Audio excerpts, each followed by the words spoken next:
The case of Hannah Potts. Hannah Potts, a 23-year-old woman, vanished, prompting a high-profile FBI investigation that garnered widespread media attention.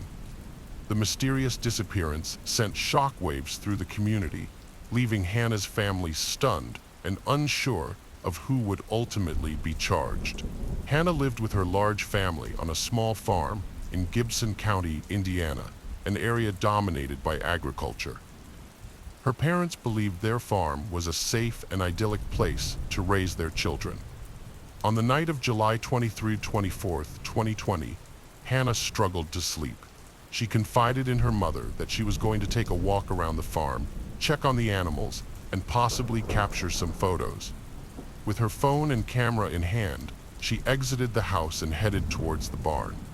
The next morning, Hannah's family awoke to find her missing, only to be met with a distressing video posted on her Facebook page. In the video, Hannah desperately appealed to her mother for help, claiming that an unknown individual had grabbed her and was holding her captive in a room with 4 walls and minimal lighting. The FBI got involved, and the video rapidly spread on social media.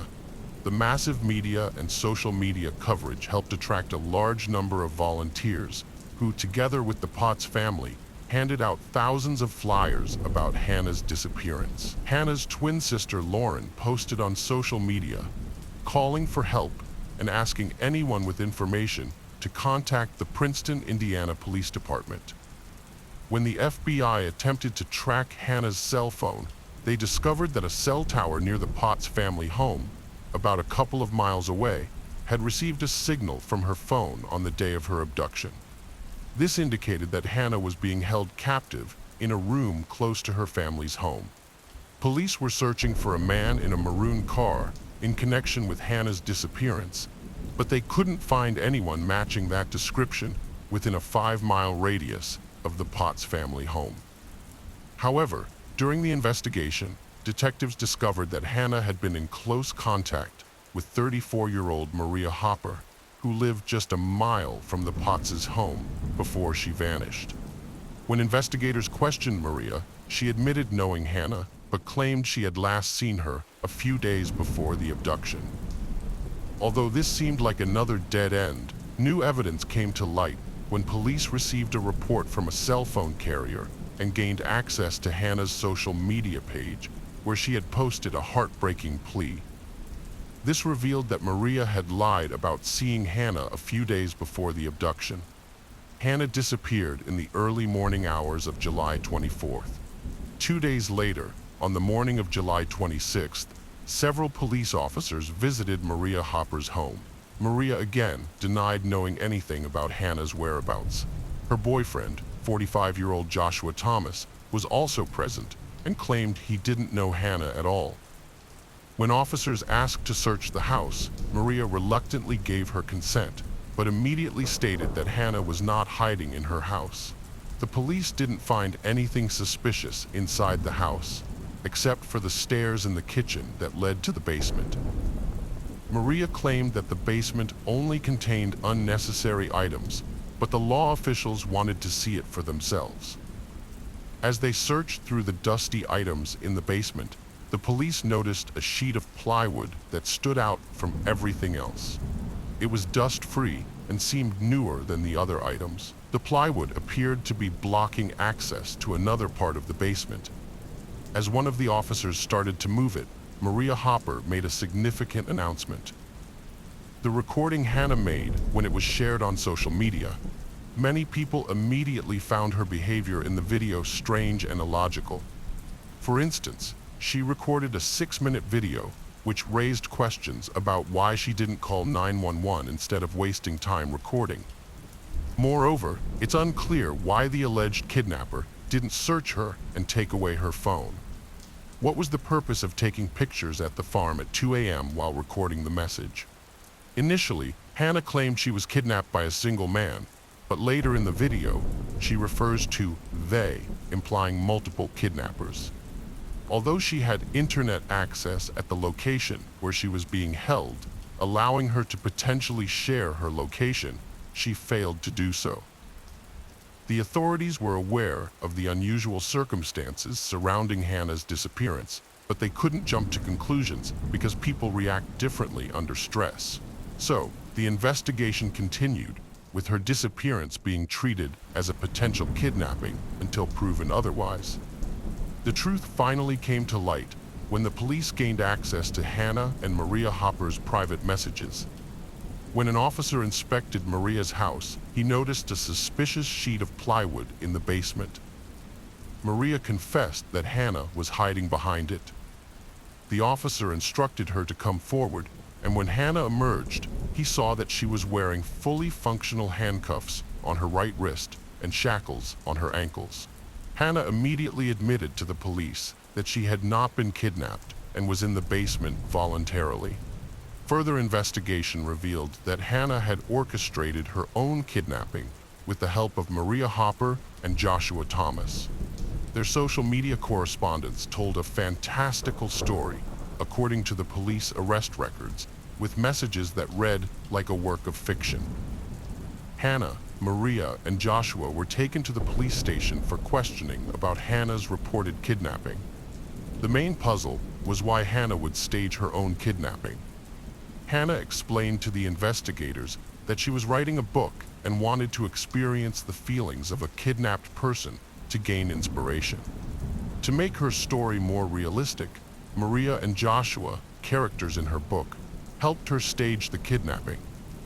They kept her captive in their basement, provided her with food and drinks, and destroyed her cell phone to prevent the police from tracing it.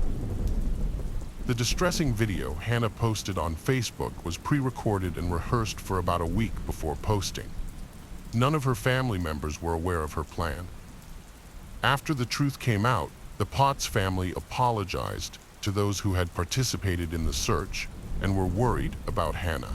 Hannah's sister, Brittany, wrote a public apology on social media, expressing her outrage and hurt over Hannah's actions, particularly the fact that she had tried to pin the blame on a person of color.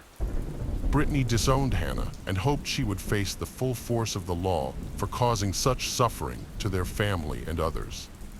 Hannah Potts wrote in her personal journal, kept in a friend's basement, that she knew her social media post would go viral. However, the post led to her being charged with falsely reporting a kidnapping. The prosecutor argued that Potts' actions were criminal because they caused unnecessary fear about her safety among her family and community. Moreover, her false description of the supposed abductor put innocent people in harm's way. The prosecutor also stressed that the significant time and resources wasted by multiple law enforcement agencies during a period of limited resources could not be recovered. Maria Hopper and Joshua Thomas faced charges for perjury and covering up the hoax. Maria confessed to picking up Potts from her house and lying about hiding her. Thomas admitted to knowing about the fake kidnapping and hiding Hannah in their home. In September 2020, Hannah Potts admitted to fabricating a kidnapping story and was sentenced to a year's probation and 120 hours of community service. Joshua Thomas and Maria Hopper also received probation sentences. It is widely believed that Hannah's motives went beyond seeking inspiration for her book.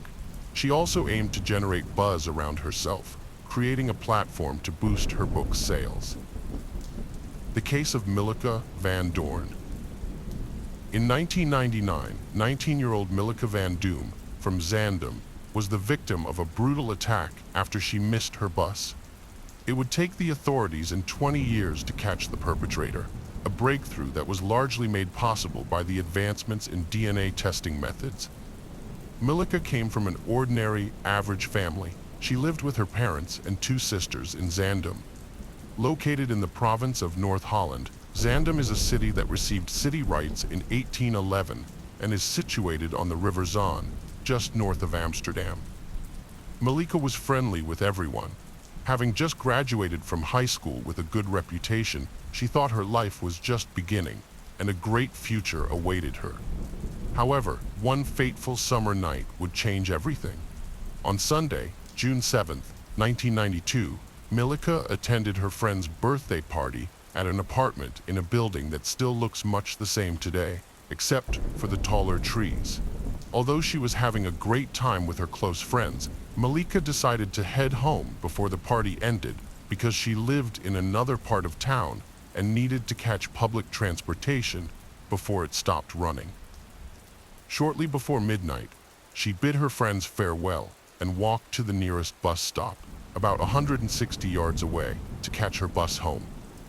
The bus stop, like the building, had changed very little over the years, as investigators would later discover. When Malika arrived at the bus stop, she realized the last bus had departed 30 minutes earlier.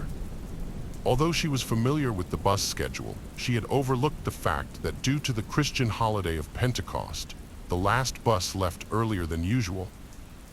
Fortunately, Malika had an alternative way to get home, by taking the train. The train station was located on the same street as the bus stop, about half a mile away. Tragically, Malika never made it home. As she often spent the night at her friends' houses, her parents didn't initially suspect anything was amiss. The next morning, the pastor of St. Joseph's Church, which was near the train station and adjacent to a pond, made a shocking discovery during his morning walk. At 8:54 a.m., he found a body floating in the pond and promptly called the police. The detectives arrived within 5 minutes, and the Van Dorn family was soon overwhelmed with grief and sorrow. The body recovered from the water was identified as Malika's. Upon initial examination, investigators quickly realized they were dealing with a criminal case. Malika's body showed various injuries, including several stab wounds on her neck, face, and body. She was also found partially undressed. The perpetrator had attempted to conceal the body from passers-by by covering it with reeds, but this effort ultimately failed, and the body was discovered. Malika's tragic death was devastating for her family. She was young, with bright hopes for her future, but now her parents were left to grieve her loss. They struggled to comprehend who could have committed such a heinous crime against their daughter, and what could have motivated them to do so. Investigators gained clarity about the motive for the crime after performing an autopsy. The medical examiner found semen and pubic hair inside Malika's body, indicating a sexual assault. Although her body was removed from the pond, there was no water in her lungs, suggesting that she died elsewhere and was later attempted to be hidden in the pond. The exact time of Malika's death remained unclear.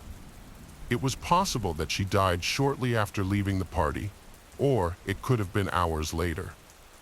Since her body was in the water, her time of death could not be determined by body temperature. While the pond was where the perpetrator disposed of the body, it was not where Malika met her demise. The police searched for the crime scene, believing that due to the severity of Malika's injuries, there must be evidence left behind. A crucial piece of evidence that could lead them to the crime scene and possibly the perpetrator was the fact that one of Malika's shoes was missing. They distributed flyers informing the public about the missing shoe and urged anyone who found it to contact the detectives. The second shoe was eventually discovered, but that's a story for later. In 1992, DNA technology was still in its infancy, so the DNA samples gathered from Malika's body were of little help to the police. They first questioned Malika's family to see if she had any conflicts with someone, or if there was an obsessive admirer who couldn't accept rejection. However, according to the family, Malika didn't have any enemies and her personal life was uneventful. She dated a peer, and they rarely argued. After learning that Malika had attended a birthday party before her death, investigators decided to interview all the guests who were present. Malika's boyfriend was among those interviewed, but despite numerous conversations, they didn't uncover any useful information. Everyone at the party told a consistent story. Malika had left around midnight to catch a bus back to her neighborhood. In 1992, cell phones were not as widespread, so it was impossible to reach Malika and confirm whether she had boarded the bus or made it home. Having cleared Malika's friends of suspicion, the police began searching for potential witnesses to the crime. They conducted door-to-door interviews with residents in the area where the body was found, gathering a lot of information but few specific leads. Several people reported hearing a woman scream during the night, but the noise stopped quickly and they didn't think much of it. Other witnesses claimed to have seen a man of Turkish appearance riding a bicycle in the direction of where Milika's body was found. Investigators focused on members of the Turkish community living in the Kogerveld neighborhood, where Milika's body was discovered. Some young men from the community had a history of run-ins with the law, but months into the investigation, the police were still unable to identify a suspect. All the men they questioned denied being near the pond on the night of the crime, leaving the investigation at a standstill. 6 months after the crime, a roofer working on the roof of St. Joseph's Church discovered Milika's second shoe, which had been there the entire time. Since it was impossible to access the church roof without a ladder, it was determined that the perpetrator must have thrown one of Milika's shoes onto the roof at some point, likely while they were at the pond. Any potential evidence that might have remained on the roof, such as marks or signs of a struggle, would have long since been erased by the wind and harsh weather. As the months turned into years, Milika Van Doom's case remained unsolved. This lack of resolution was a constant source of pain for her parents. The fact that their daughter's killer was still out there, living their life freely, while the Van Doom family's lives had been forever altered, was a cruel and bitter pill to swallow. Over the years, the police revisited the case, repeatedly interviewing local residents where the body was found, hoping someone would recall a crucial detail or offer new information. However, this effort yielded nothing.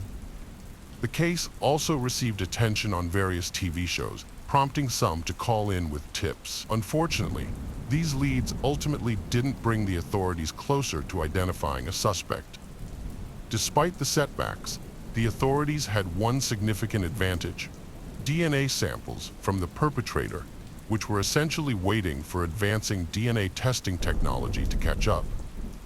Medical analysts believed the perpetrator was likely a Turkish man, probably living in the Kogerveld area in 1992, and between 16 and 30 years old at the time. Around 200 local men voluntarily provided DNA samples, but none of these matched the perpetrators. Almost 20 years after Milika's death, a significant breakthrough occurred in April 2012. A change in Dutch law allowed for DNA kinship testing, a crucial development in the case. By combining evidence from the autopsy, crime scene, and the perpetrator's behavior, investigators created a psychological profile of the killer. According to the police profiler, Milika was an unlucky victim of a deeply frustrated individual who harbored strong resentment towards women.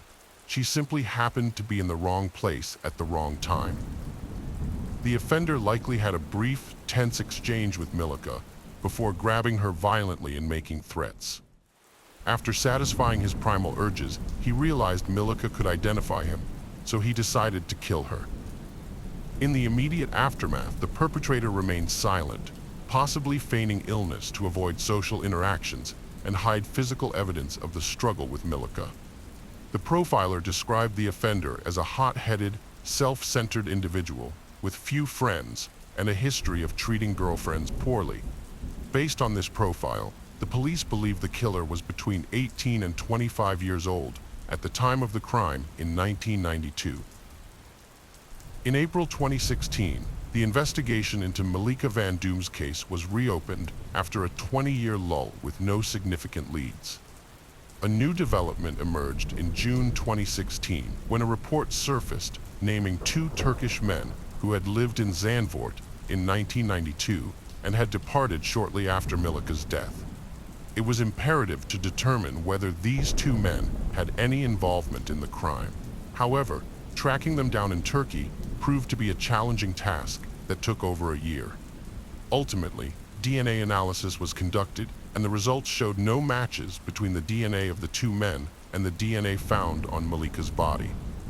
In 2017, 25 years after Milika's death, the authorities decided to use DNA typing technology to try to identify the suspect. Scientific tests on DNA samples found on Milika's body revealed that the DNA almost certainly belonged to a man of Turkish descent. Based on this new information, the police contacted 133 men of Turkish origin who lived in the area where the body was found, as well as neighboring areas, in 1992. In November 2017, they asked these men to provide a voluntary DNA sample for research. The Netherlands Institute of Forensic Medicine was tasked with analyzing the Y chromosome pattern, which is the DNA pattern passed down unchanged from father to son. The authorities assured the men that their DNA samples would only be used in the investigation of Milika's case and would be destroyed afterwards. They also emphasized that the men to whom the request was sent were not suspects in the case. Nearly all of the 133 men of Turkish descent who were asked to provide a DNA sample voluntarily agreed, but a few refused. According to the police, 126 out of 133 men gave their DNA. A police spokesman praised the response, saying it was respectful and showed that the men wanted justice and a resolution to the case. It took about a month to analyze the DNA samples, but the wait was worth it. Experts did not find a match for the DNA of the man who attacked Milita 25 years ago among the samples. However, they did find a surprising match, a DNA sample from a man who was related to the perpetrator but was unaware of the connection. On Monday, December 10, 2017, the police announced that they had arrested a suspect in the case. The suspect was a 47-year-old man named Hussein, but his last name and photo were not made public due to local laws. Hussein was one of 7 individuals who had failed to provide their DNA for verification. However, he had an unsuspecting brother who cooperated with the authorities and submitted his DNA, unaware that it would ultimately lead to his brother's identification. By tracing family connections, authorities identified a suspect who evaded justice for 25 years. They obtained a DNA sample from Hussein, which matched samples from the victim's body. Despite denying guilt, claiming possession by an evil spirit, and a secret relationship with the victim, Hussein was formally charged with the crime. Milika's immediate family members testified at the trial. One of her sisters noted that the perpetrator remained silent for years, refusing to come forward, and failed to cooperate with the police when they requested a DNA sample. Additionally, he continued to live freely in the neighborhood, even starting a family with 4 daughters. On December 11, 2018, despite maintaining his innocence, Hussein was found guilty based on DNA evidence in the murder of Milika van Doorn.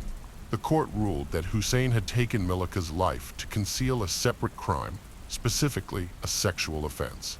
He was sentenced to 20 years in prison and ordered to pay 10,000 euros in compensation to Milika's family. Notably, Hussein refused to attend the sentencing, choosing to remain in a cell outside the courtroom after being escorted there. In February 2019, Hussein appealed the conviction, which led to his sentence being reduced to 19 years and 7 months. However, his imprisonment was short-lived. On June 13, 2022, Hussein was found dead. According to his lawyer, he died after a workout, and resuscitation efforts were unsuccessful. The case of Amber Belkin. Amber Marie Belkin was born on December 6, 1981 in San Antonio. As an only child, her parents described her as energetic, ambitious, and responsible. For almost 3 years, Amber worked as a manager at the video game store. On January 29th, she was scheduled to work another shift. The store was set to open at 10 a.m., but Amber always arrived at 9 a.m. to prepare.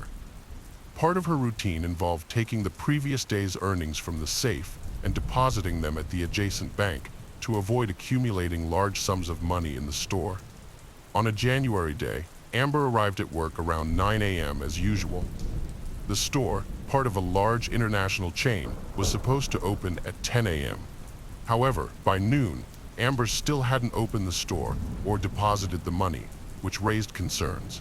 In addition, she wasn't answering phone calls. The regional manager asked the manager of another San Antonio store, Mariano Rivera, to investigate why Amber hadn't deposited the money and why the store remained closed. When Rivera arrived, He saw a white car similar to Amber's parked outside. The store entrance was locked, and he couldn't see anyone inside. After knocking on the door without getting a response, he left. About 2 hours later, Rivera returned to check on the store again. This time, he spotted Amber's assistant, Brandon, through the window. Rivera knocked on the door, and Brandon let him in. Rivera asked Brandon if he had seen Amber, but Brandon said he hadn't. Brandon mentioned that he had just arrived and noticed something strange. Money, CDs, and work documents were scattered all over the floor. Rivera entered the back room and made a horrifying discovery. The lifeless body of Amber lay on the floor, face down, with a plastic bag over her head. Forensic experts later determined that the cause of her death was strangulation. Rivera immediately called 911, and the police soon cordoned off the store. Detectives found that Amber had not delivered money to the bank, as she normally would, and the store's safe was empty, suggesting that a robbery had taken place and gone wrong. It's possible that the robbers stumbled upon Amber and decided to eliminate her as a witness. Based on Amber's schedule, the crime was determined to have occurred between 9 and 10 a.m. Unfortunately, the store lacked surveillance cameras, which could have greatly aided the investigation. As a result, the police had to rely on other clues. First, detectives interviewed Mariano Rivera and Brandon Beal, the two individuals who stumbled upon the body. They recounted how they arrived at the store and the circumstances surrounding their discovery of Amber's lifeless body. Store management reported to the authorities that the safe had been robbed of approximately $2,000 and several items were missing, including a few video game CDs and 3 or 4 PlayStation consoles. The total damages to the store amounted to $6,000. The police also questioned employees from neighboring establishments, but their efforts yielded no valuable information, as no one claimed to have seen or heard anything unusual. Meanwhile, as the police investigated the crime scene, news of the incident spread rapidly throughout San Antonio, and the parking lot in front of the store became flooded with media representatives. Amber's father, Randy Belkin, was watching the news when he heard about the incident. The address of the store where the crime occurred caught his attention, so he immediately got in his car and drove there. When he arrived, he spoke to a detective who broke the devastating news that the victim was his daughter. This event had a profound impact on Randy, dividing his life into 2 distinct periods, before and after. Soon, Amber's mother, Lelia, arrived at the store. She looked into her husband's eyes and understood the unthinkable. Their only child was gone. The detectives examined the crime scene and concluded that the criminal had escaped through the back door, which explained why no one had seen him. Their main finding was that the criminal must have been familiar with the store's schedule, knowing that the money was taken to the bank between 9 and 10 a.m., and that this particular store didn't have surveillance cameras. This level of knowledge suggested that the criminal was likely a former or current employee of the company. The initial suspect in Amber's disappearance was Brandon Beal, her store assistant. He was familiar with the store's operations and was already on the premises when a manager from another location arrived to check on Amber. Brandon had arrived at work to find the store still closed, despite it being several hours past the opening time. Using his key, he entered the store and relocked the door.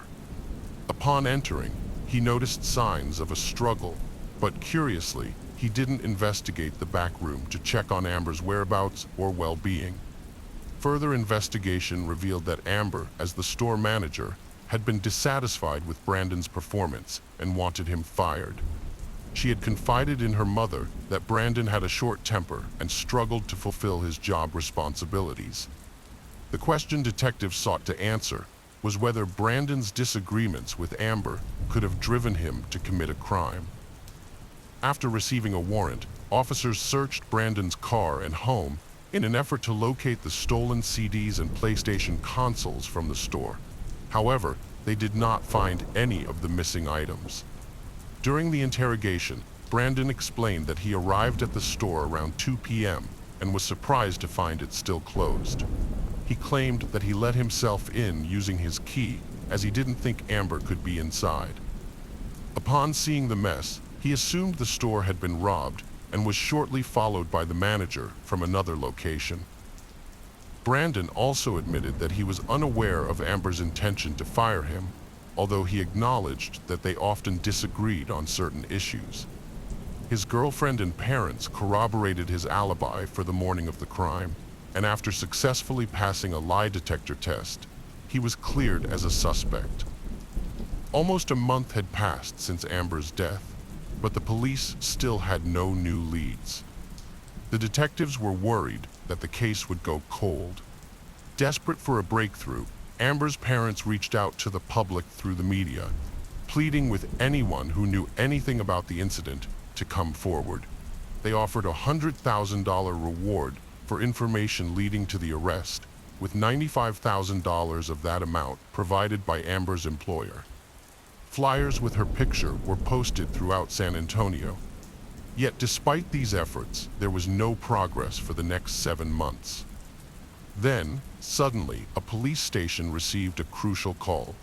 A man identifying himself as Joe told the detective handling Amber's case that he knew who was responsible for her murder.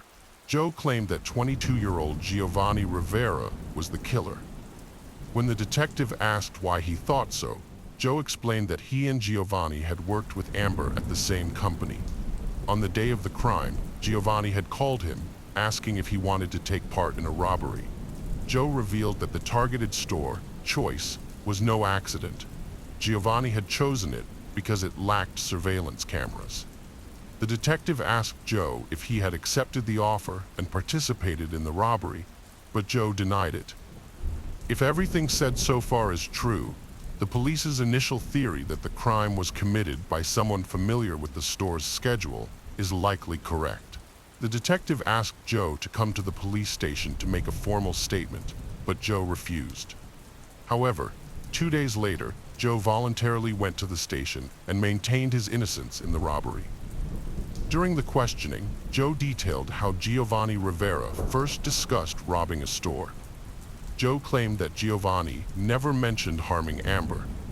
But about a month after Amber's death, which had received widespread media attention, Giovanni confessed to Joe that he was responsible for her death. Joe explained that he didn't immediately report Giovanni because he feared for his safety. The $100,000 reward for providing crucial information might have encouraged Joe to come forward sooner. Joe claimed that his growing sense of guilt eventually outweighed his fear, prompting him to contact the police. Although Joe's testimony alone wasn't enough to secure an arrest warrant for Giovanni Rivera, it led the detective to call Giovanni in for questioning. Interestingly, Giovanni Rivera and Mariano Rivera, the manager who discovered the body, are simply namesakes with no family connection. During a conversation with the detective, Rivera claimed that Joe was lying and asserted he was not involved in any criminal activity. However, at a certain point, he declined to answer further questions, and the police were forced to release him. As the officers pondered how to bring him to justice, Giovanni relocated to Laredo, Texas, with his family. Being a border city with Mexico, there was a significant risk that he would cross the border and disappear. In the absence of substantial evidence, detectives were unable to take any action, and the case remained stagnant for months. Fortunately, help arrived unexpectedly at the end of June 2008, nearly a year and a half after Amber's tragic death. It was Veronica, Giovanni's wife, who reached out to the police. In her distress call, she revealed that her husband had attacked her, threatening her and their kids with a pistol. Moreover, she courageously implicated Giovanni in Amber Belkin's murder. The detective in charge of the case traveled to Laredo to interview Veronica in person. During their meeting, Veronica shared her regret over marrying Giovanni, citing that she had made a poor decision. She had become pregnant with his child while still in school, and her family had pressured them into getting married. However, after the wedding, Giovanni's true nature unfolded. He transformed into a tyrant. Veronica alleged that if she refused his advances, he would restrain her with duct tape. She also disclosed that when Giovanni was first called to the police station, he returned home agitated and abruptly instructed her that they needed to relocate to Laredo. That same day, they hastily packed their essentials and left San Antonio behind. Veronica realized that if her husband was exonerated, they wouldn't have to relocate. One day, she mustered the courage to ask Giovanni directly if he was responsible for Amber Belkin's death, and to her horror, he confessed to taking Amber's life. Stunned, Veronica demanded to know why he did it. Giovanni's response was that their family desperately needed the money to pay the rent. When Veronica subsequently asked for a divorce, Giovanni became violent, forcing her into a car and driving her to a remote location. There, he pulled out a pistol and threatened her. He then coerced her into performing sexual acts against her will. Afterward, he removed her from the car, handed her the gun, and instructed her to kill him. Veronica categorically refused, prompting Giovanni to threaten retaliation against their children and relatives if she didn't comply. Veronica pleaded with Giovanni to consider the fate of their children if they were left parentless, and her words seemed to have an impact. That evening, they both returned home, but the next morning, Giovanni threatened to vanish. As soon as Veronica drove away, she contacted the police and reported her husband's admission of guilt. The authorities obtained an arrest warrant for Giovanni, but he managed to escape across the border into Mexico. It took 6 weeks of searching before he was finally apprehended at a relative's residence. The Mexican authorities agreed to hand him over to the U.S., but only on the condition that the prosecutors would not seek the death penalty. During questioning, Giovanni confessed to the murder of Amber Belkin.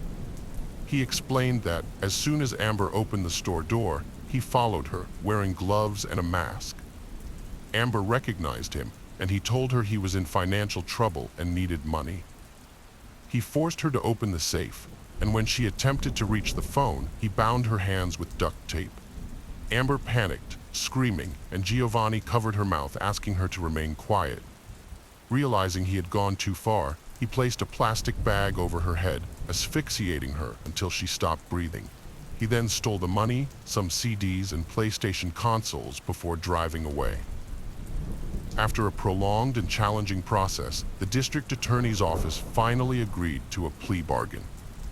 In April 2010, Giovanni Rivera was subsequently sentenced to life in prison, with the stipulation that he must serve at least 30 years behind bars before he can be considered for parole. Amber's loved ones and friends vowed to do everything within their power to guarantee that he remains incarcerated for the rest of his life. The case of Allison Bonilla. Allison Pamela Bonilla Vasquez was born on November 7, 2001, in Cartago, Costa Rica. As the only child, she lived with her single mother, Yandri Vasquez. However, Yandri wasn't alone in raising Allison. Her grandparents, Ramon and Marjorie, and Aunt Zamara often pitched in to help. Yandri revealed that Allison's father had abandoned them immediately after her birth, leaving to be with another woman who was pregnant at the time. He showed no interest in being part of Allison's life, except for one time when he reached out because he had been diagnosed with lung cancer. Allison and her mother, Yandri, had an extremely strong and supportive relationship that went beyond the usual bond between a mother and daughter. They were each other's closest confidante, providing emotional support. Allison felt completely at ease sharing her thoughts and feelings with Yandri, knowing that she would never be judged or misunderstood. Coming from a large family, Allison never felt the absence of a father figure. She cherished spending quality time with her relatives and attending church services every Sunday. Family members often described her as a kind, outgoing, and friendly individual who always radiated happiness in photographs. Allison had always dreamed of becoming a model. At a young age, she decided to drop out of 8th grade to focus on taking makeup classes, believing that balancing school with these classes would be too difficult. Modeling was her top priority, and she didn't think formal education would help her achieve her goals. However, her initial attempts to find a job to help support her mother with household expenses were unsuccessful. Seeing her daughter's disappointment, Yandri wisely suggested that Allison enroll in night school to improve her chances of getting hired. At 18, Allison took her mother's advice and registered at a local school, eventually earning a certificate in pastry making. With this new skill, she was able to create beautiful cakes and earn a steady income. Allison was in a romantic relationship with Harold Sora Solano, a resident of Cachi, a district in the Paraíso Canton, Cartago Province, Costa Rica. Her daily routine typically involved spending the morning at home with her mother.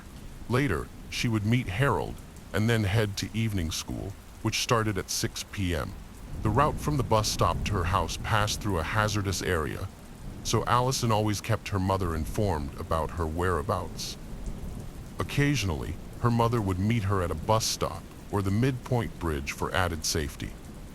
On March 4th, 2020, Allison visited her mom's salon for a manicure and some conversation. Later, she met up with her friend Pa, whom she had attended school with, and they headed to their school together, arriving around 6 p.m.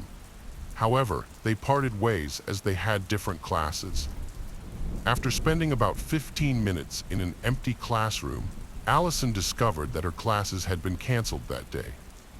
She then decided to visit her aunt, who lived nearby, but found that she wasn't at home. Instead, Allison opted to spend time with her boyfriend Harold, but he wasn't home either. His mother told her that he was at work and would be back soon, inviting Allison to wait for him at their house. When Harold returned, they had a big family dinner, chatting about various topics and discussing their plans.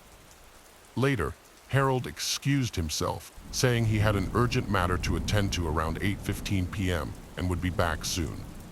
However, Allison left Harold's house without waiting for his return. This marked the beginning of a series of events that would soon captivate the entire country. Harold returned home about 5 minutes later, but Allison was no longer there. He texted her to ask where she was and offered to take her home on his motorcycle. Allison quickly replied that she was already at the bus stop and didn't need him to worry about her. While waiting for the bus, Allison asked her friend Pa if his cousin could give her a ride home on his bike. However, Pa's cousin refused, explaining that his bike was a professional cycling bike, not suitable for carrying two people. Despite this, Allison didn't ask her boyfriend Harold for help, possibly because she was angry with him or didn't want to trouble him. Allison took the bus home and got off at around 8:43 p.m., with her home about a mile away. Feeling uneasy, she asked her mom to meet her halfway, but before her mom could arrive, Allison texted both her boyfriend and mother at 8:45 p.m. to warn them that two suspicious men were following her. They had gotten off the bus at the same stop as her, so Allison decided to run home to lose them. The road Allison had planned to run along was notorious for being hazardous, with very little lighting and hardly any pedestrians around. Although the only surveillance camera in the area captured a blurred image of someone believed to be Allison, it didn't provide much clarity. Concerned, her mother Yandri waited for her at the bridge, about half a mile from their home, but Allison never showed up. Trying to stay calm, Yandri thought maybe Allison had returned to the bus stop as a precaution and went to check, but she wasn't there either. Assuming Allison might have missed her and was already home, Yandri returned, only to find their house empty. Yandri then started calling family members and Allison's friends, asking if they had seen her and requesting their help in the search. About 30 minutes later, Harold received a call from Allison's aunt, Zomar, informing him that Allison was missing. He immediately tried calling Allison, but her phone was unreachable. 3 hours later, Allison was officially reported missing, and her mother contacted the police. Yandri was able to provide a detailed description of Allison's outfit, as Allison had asked her to take a photo of her earlier that day, the last known image of Allison at the start of the investigation. The police conducted a thorough search from the bus stop to Allison's house, extending it to nearby locations, including Lake Catchy and the hydroelectric dam. On March 5, 2020, the police made their first breakthrough in the case when they found Allison's glasses lying in the grass, nearly a mile from her home. However, despite this discovery, there was still no sign of Allison herself.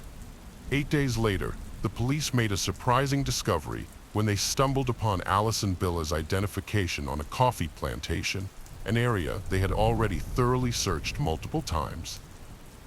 What raised suspicions was that the ID was found in a conspicuous location, making it hard to miss, and it showed no signs of dirt or wear, suggesting that someone might have deliberately placed it there to mislead the investigation or conceal important details. 15 days after Allison's disappearance, Yandri received a disturbing call from Allison's father. Instead of offering support or assistance, he shockingly blamed Allison's beauty for her disappearance. Yandri was taken aback by his insensitive words and immediately hung up, struggling to process what she had just heard. After some time passed, Allison's family, the police, and volunteers persisted in their search for her. Every Sunday, they would display Allison's picture in public areas. One day, they decided to take a different approach by painting messages on the street, retracing the steps Allison was believed to have taken from the crossing to the bridge where she went missing. The 7 messages included, "Allison, we're waiting for you." They also placed posters on poles alongside the road to grab the attention of passers-by. Around the same time, the police received a crucial lead. A man walked into the police station claiming to know Allison and have seen her on the night she vanished. According to his statement, on March 4th, around 8:30 p.m., he left his house on his motorcycle to pick someone up. While driving, he spotted Allison and noticed a 2-door, wine-colored BMW pull up beside her. He turned around to see what was happening and realized the car belonged to his cousin's BMW, which had distinctive bright yellow headlights. This made him absolutely certain it was his cousin's vehicle. Additionally, a second witness told police that they saw the same BMW that evening near where Allison went missing. This BMW belonged to 28-year-old Nelson Sanchez Urania, also known as Sukia, a local resident who is reportedly a member of a local gang, as is commonly known. Nelson and Allison knew each other because their families had been acquainted for a long time. They even lived in the same neighborhood for a while. According to Allison's mom, she only had one brief interaction with Nelson, and it was just a casual, neighborly exchange, not a close friendship. One day, Nelson offered to drive Allison and her cousins home, and she accepted because it was daytime and she wasn't alone. She considered him a decent person. 2 days before Allison vanished, on March 2nd, 2020, Nelson sent her a message on Facebook asking her to answer some questions. Following her cousin's advice, Allison agreed. Nelson then asked how she felt about him and if she liked him, which left Allison confused since they hardly knew each other. When she asked Nelson why he was asking this, he said it was because he didn't think badly of her, but he wanted to know if she thought badly of him. Allison replied that she didn't dislike him and reassured him that everything was fine between them. Nelson thanked her and said goodbye. On March 26, 2020, detectives executed a search warrant at Nelson Sanchez Urania's residence and seized his car, mobile phone, and computer. A forensic analysis of his phone revealed a disturbing collection of images depicting the abuse of women. During the search of his car, officers were struck by its immaculate condition, with the carpets and seats having been recently cleaned with a polishing liquid. However, the front carpet of the driver's seat and the trunk carpet were missing. The police discovered human hair and blood stains on the trunk lid, which were sent to the laboratory for further analysis. Following a visual inspection of the vehicle, the police conducted a forensic examination using a service dog, which indicated the presence of blood traces on the 2 front seats and in the trunk.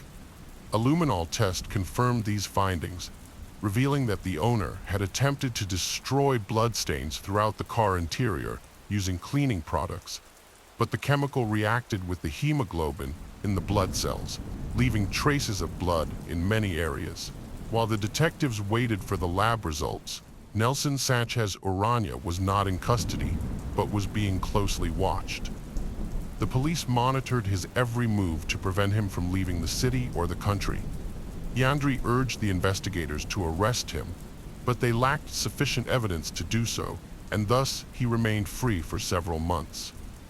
Yandri suspected that Allison might have been kidnapped for a ransom demand. She tried to remain calm and not give in to panic, clinging to the hope that her daughter was still alive.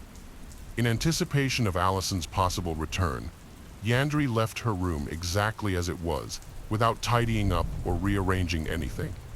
She even bought gifts for Allison in case she came home. "As long as I don't see any proof that she's dead, I'll keep believing my daughter is alive and will come back home," Yandri told reporters on September 2nd, 2020. Detectives received confirmation from the laboratory that the hair and blood found in Nelson Sanchez Urania's car were a match for Allison, leading to his arrest on the same day.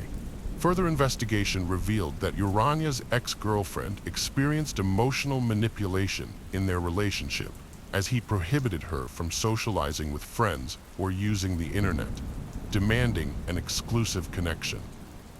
His former employer described him as irresponsible at work, citing an instance where he stole approximately $11,000. Moreover, his landlord shared that one of Urania's former girlfriends ended their relationship, exhausted from financially supporting him. The landlord characterized Urania as a spoiled individual.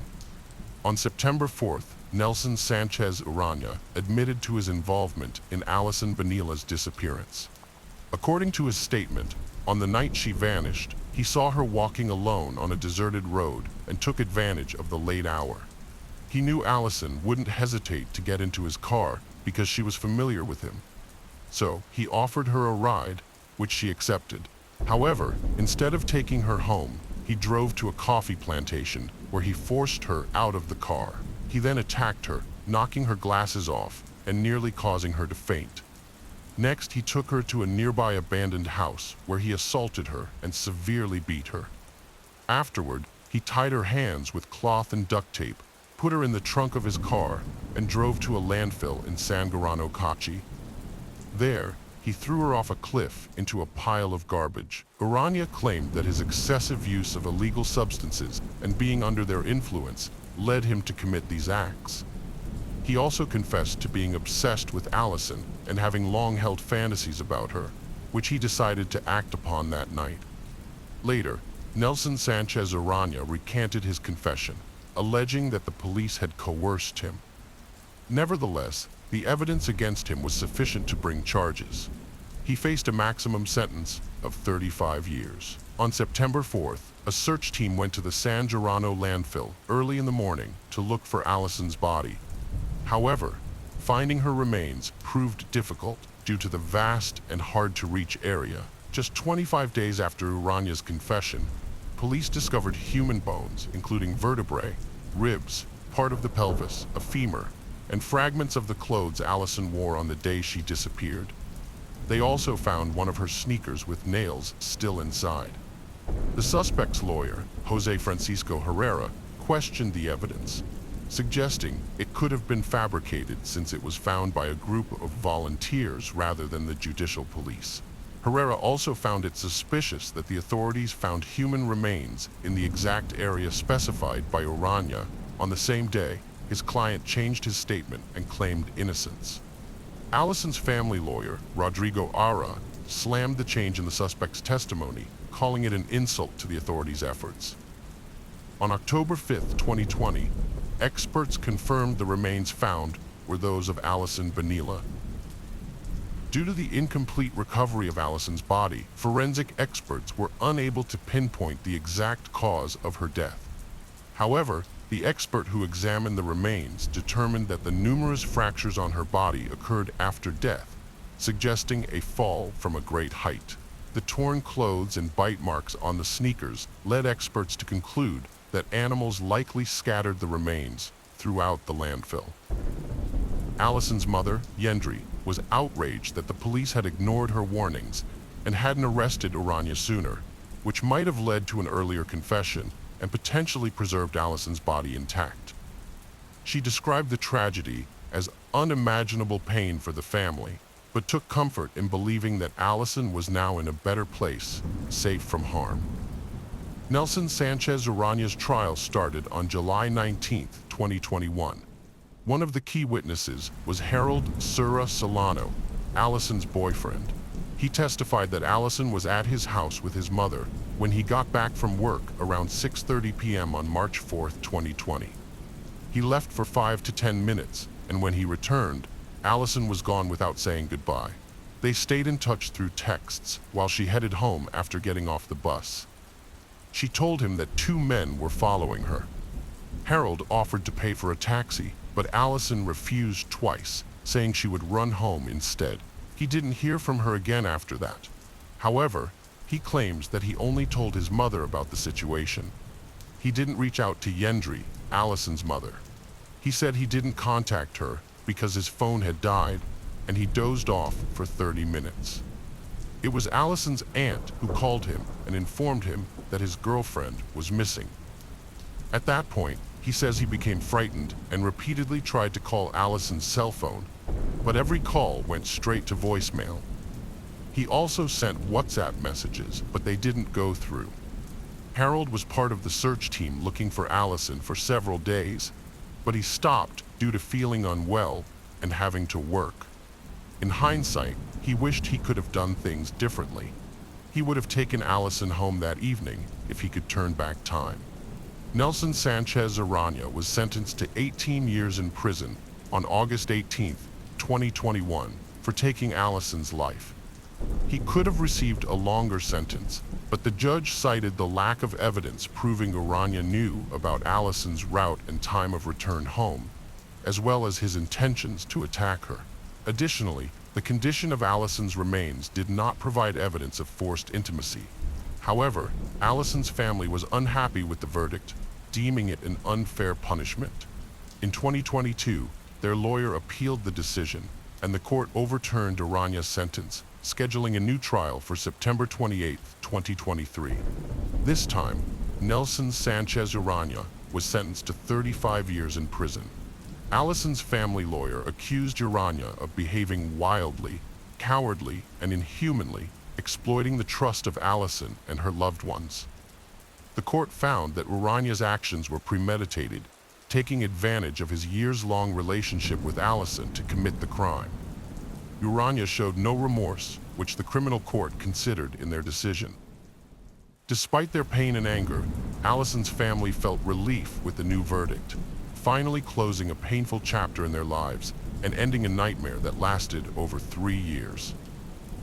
They honored Allison's memory by placing a cross and flowers at the site where her body was found, creating a small altar with her photo and a statue of the Virgin Mary. The Allison Bonilla case had a significant impact on Costa Rican media and social networks, inspiring verbal tributes to the young woman and other victims of similar crimes. The case of Suzanne Morphew. Suzanne Morphew was born on April 11, 1971, to Jean and Adrian Alexandria, and grew up with 2 brothers, David and Andrew. Those who knew Suzanne described her as an amazing intellectual and thoughtful friend. In 1998, while in high school, Suzanne met her future husband, Barry Morphew, and they married 6 years later. Barry was a talented baseball player and was signed with the Toronto Blue Jays, while Suzanne pursued a degree in education at Purdue University. However, Barry's sports career was cut short due to a serious injury, and he went on to start a career in horticulture. Suzanne had been teaching for 4 years when Barry launched his landscape company, which gradually gained success over time. The couple had 2 children, Mallory and Macy. They seemed to have a picture-perfect life in Indiana until Suzanne was diagnosed with Hodgkin's lymphoma. She bravely fought and beat cancer twice.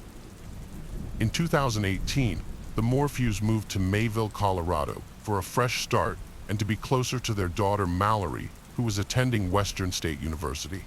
They settled into a beautiful 7-acre property where Barry could hunt and continued to work as a contractor. He also volunteered as a fireman, while Suzanne retired from teaching and devoted herself to the church and took up sports. She had recently developed a passion for mountain biking. From the outside, the Morphews appeared to be the perfect family, but they had their share of problems, which would later come to light following the events of May 10, 2020. On May 10, 2020, the Mother's Day celebration at the Morphew residence started out differently than usual. Barry took They out of the house, leaving Suzanne alone. Barry claimed he had a landscaping appointment in Broomfield, a 3-hour drive from Mayville. Meanwhile, they went on a camping trip. Barry and they planned to return home that evening to celebrate Mother's Day with Suzanne. However, the planned celebration didn't happen that evening. They sent Suzanne a happy Mother's Day message, but she didn't respond. They found this unusual since she was very active on social media and would likely be on her phone, expecting to see photos from her best friend's daughter's wedding. After a few hours of no response, Mallory and Macy contacted their neighbor, Martin Ritter, and his wife, asking them to check on Suzanne. Mrs. Ritter visited the Morphew house around 4 to 4:30 p.m. and found it empty. She called Barry to explain the situation, and he told her to check for Suzanne's mountain bike. If it was missing, he instructed her to call the police, which is exactly what she did. The police arrived at the Morphew home, where Barry and his 2 daughters were desperate for news about Suzanne's whereabouts. After a few hours of searching, they found their first solid lead: Suzanne's mountain bike, abandoned off a steep ravine near her home. The discovery suggested that she might have had an accident, but there was no sign of a struggle, no skid marks, no damage to the bike, and no blood. The surrounding vegetation was undisturbed, leading investigators to conclude that the bike had been deliberately placed there. Barry's reaction to this news was peculiar. He proposed an unusual theory that a mountain lion was involved in Suzanne's disappearance. This was the first of many dubious explanations, conclusions, and accounts he would offer to investigators. Many people, including Suzanne's brother Andrew, found Barry's behavior strange. In a private conversation with YouTuber Tyson Draper, which was secretly recorded, Barry elaborated on his mountain lion theory. Notably, Barry did not participate in the search parties organized by Andrew, who didn't buy Barry's story about the bike ride and suspected that Suzanne might have gone missing on May 9th, not Mother's Day. Suspicion turned to Barry when Suzanne's helmet was discovered 1 mile from the Morphew home. Directly along the route, his truck's telemetry showed he had taken that morning. Although this might have been dismissed as a strange coincidence, the crucial factor was that it was in the opposite direction of the Broomfield construction site he was scheduled to visit that day. In his initial interview, Barry claimed to have woken up to his alarm clock around 4:30 a.m. and headed straight to Broomfield, but the telemetry data from his Ford F-350 revealed that he had driven 1 mile west before proceeding to the construction site. Barry offered an explanation for the data. He said he went elk scouting at 4:30 a.m. to track them later. He had a habit of sedating elk and selling their antlers. But when officers questioned how he spotted elk at 4:30 a.m. if he was waking up, Barry changed his story, saying he woke up on his own. Barry was asked about the day Suzanne disappeared and claimed it was one of the best days the couple had in a while. He said he worked with a coworker in Salida that morning, came back early, went for a hike with Suzanne, and then they grilled steak and were intimate. He claimed they went to bed together, suggesting it might have been the last time they saw each other. However, when the police investigated Barry, they discovered he had lied about almost everything that happened that night. The first sign of deception came when they examined Barry's phone and vehicle data on May 9, 2020. While Barry and Suzanne did spend the afternoon and evening together, the details didn't match Barry's story. Between 2:42 and 2:44 p.m., phone data showed erratic movements around the property. contradicting Barry's account. When questioned, he claimed he was likely hunting chipmunks with tranquilizers at 2:47 p.m. Barry then switched his phone to airplane mode, leaving it that way until 10:17 p.m. Even the steak dinner he claimed to have shared with his wife was doubted, as only one dirty dish was found, not two. Later that night, more strange events occurred on the property, and the police discovered some disturbing details when they examined the data. At 9:30 p.m., an hour after Barry said he went to sleep with his wife, his car was reversed, moving 96 feet backward from the driveway. It's possible that he loaded her body onto his truck at this time if he was guilty. Between 3:25 and 3:48 a.m., the records show that the door to his truck opened and closed over 80 times. Although this evidence is circumstantial, it suggests that Barry was hiding something from the police, and it prompted them to take a closer look at the events of May 10th. Barry was not scheduled to be in Broomfield that day, as their contract did not start until a week later, which meant there was no project for him to inspect. Barry claimed he only visited the Holiday Inn, the job site, a local store to buy granola and water, and briefly stopped at McDonald's to clean his windshield. However, surveillance footage obtained by the Colorado Bureau of Investigation contradicted his story. The footage showed Barry disposing of 5 trash bags near McDonald's and the Holiday Inn. When questioned about his actions, Barry gave a strange explanation, saying he wanted to clean his car without paying proper disposal fees. However, when officers inspected his car, Barry's story fell apart. Additionally, a co-worker reported a strong smell of bleach and chlorine in Barry's hotel room the day after Suzanne's disappearance. Investigators discovered that Barry had changed his clothes multiple times throughout the day, which seemed suspicious. However, upon further investigation, they found no clear motive for any wrongdoing when they looked into Barry's and Suzanne's personal lives.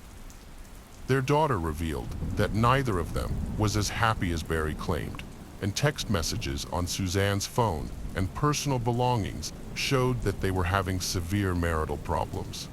Suzanne was deeply unhappy in the marriage and had written notes expressing her fears that her husband would not consider divorce. She kept a list of grievances that suggested a pattern of physical abuse, including fearing being alone with him and worrying about his drinking. She was also suspicious of his repeated attempts to seize her phone and suspected he was unfaithful to her. When the police searched the Morphew house on May 20th, they found a pen that Suzanne had purchased to record her husband's alleged infidelity.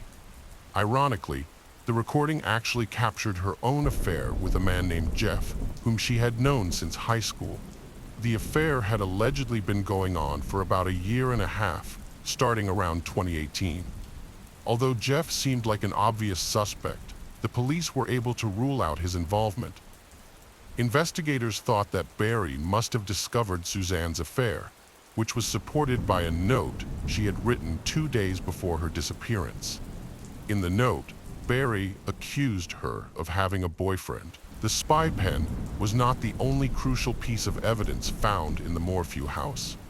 The search also turned up a tranquilizer dart cap in the dryer, a spent bullet casing in the bedroom, a large crack in the doorframe, and what appeared to be the remains of Suzanne's journal in the fireplace. When combined with the telematic data, these findings suggested that Barry might have planned and carried out the murder of his wife, likely in the afternoon of May 9th, 2020.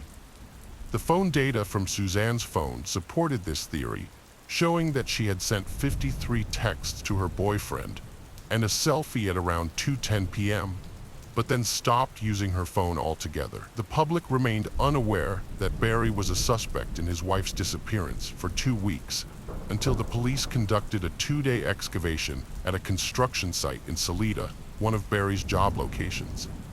In response, Barry released a bizarre video proclaiming his innocence to the public. It wasn't until May 5th, 2021, almost a year into the investigation, that Barry was arrested. Although the evidence against Barry was largely circumstantial, the prosecution appeared confident in their case given his changing stories, repeated lies, and clear motive. Barry faced charges of first-degree murder in connection with his wife's death, tampering with physical evidence, possession of a dangerous weapon, and attempting to influence a public servant. Furthermore, Barry was later charged with filing a fraudulent election ballot in his wife Suzanne's name. He claimed ignorance of the wrongdoing, stating that he thought the extra vote would be helpful to Trump. Barry pleaded guilty to this charge in August 2021 and paid a $600 fine. A preliminary hearing was held to determine whether Barry Morphew's case would proceed to trial, and it was during this hearing that most of the information about the case became publicly known. Over 4 days, the prosecution presented the evidence it had gathered, revealing its theory of what might have happened. According to the prosecution, Barry murdered his wife on May 9, 2020, dismembered her body in a hotel room, disposed of the tools used, and buried her in an unmarked grave.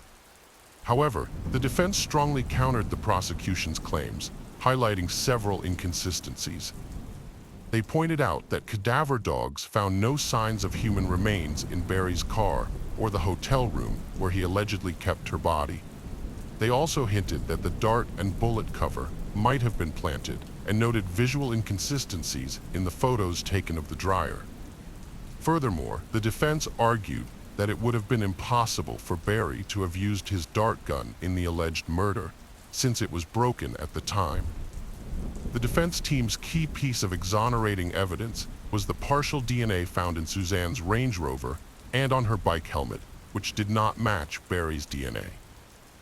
The significance of this discovery lay in the fact that the DNA found in her car matched the DNA found in 3 unsolved sexual assault cases in Chicago and Arizona, thereby raising reasonable doubt about Barry's guilt.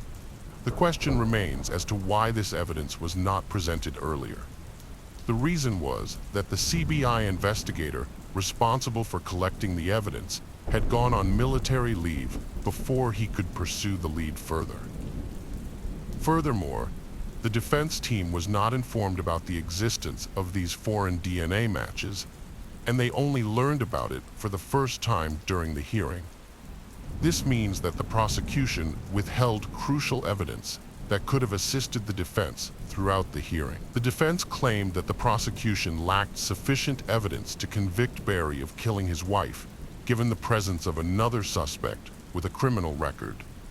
They urged the judge to make a prompt ruling, but surprisingly, he delayed his decision, citing the significant time and resources invested in the case. It wasn't until September 7th that the judge ruled the case would proceed, and he set Barry's bail at $500,000.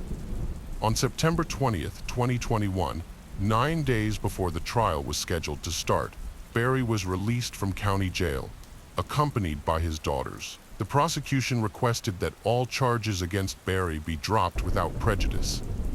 This allows them to refile the case at a later time if new evidence emerges, as long as no reasonable doubt exists about Barry's involvement in the murder and any misconduct by the prosecution.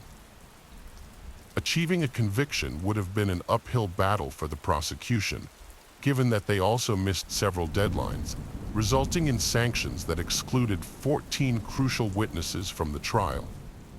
Following an investigation, Suzanne's remains were identified over 50 miles away from the projected search area, which was the mountains surrounding Barry's property, through her dental records and chemotherapy port.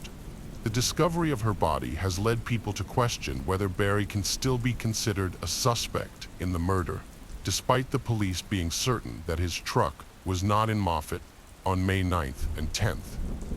Some people suggest that Barry might have had help disposing of the body, allowing him to make the trip to Moffat to bury the body and return without being traced. Getting a subpoena for his phone and car data for a longer period could potentially link him to where Suzanne's remains were found. However, based on the current evidence, Barry appears to be in the clear. The police and district attorney's office are continuing to investigate the case despite recent developments. The district attorney of the 12th Judicial District stated that they cannot comment on the case until more information becomes available. But they have offered their condolences to Suzanne's family. Barry's attorney, Iris E.Y. Yan, has spoken out publicly since the discovery of Suzanne's body, suggesting that it is possible she was a victim of a serial killer, given the location where her remains were found. Yan believes that Barry was wrongly accused by law enforcement and hopes that they will eventually acknowledge their mistake. Meanwhile, Barry has filed a $15 million lawsuit against the prosecutors, sheriff stations, and investigators, alleging that he was wrongly charged in connection with his wife's disappearance and death.